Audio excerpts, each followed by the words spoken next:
Okay, so hello everyone. Our today's topic is all about using the map function, and also we are going to use the list of tuples. So here you all can see we have one variable. The name of that variable is nums equal to, and we have our tuples in the form of list.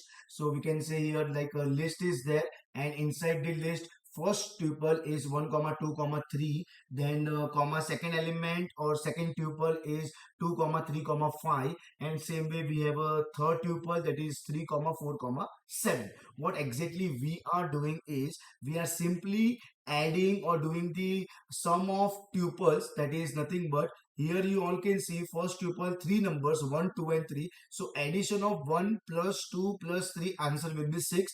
Then same way 2 plus 3 plus 5, answer will be 10. And same way 3 plus 4 plus 7, answer will be 14. So obviously we are using map function, that is the first thing, and we are applying sum and comma the variables in which we have stored list of tuples, and then we are storing our answer in the result variable, and then while displaying we are displaying our answer in the form of list. So now we will check the output of this. First of all, control S and F5.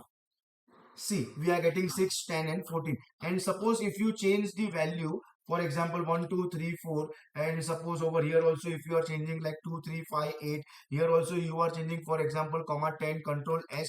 Obviously it is not like it will add only 3 numbers. It depends how many numbers you are giving. So control S and F5. See, we are getting 10, 18 and 24. That is just the addition of those tuples. Thank you everyone. Okay.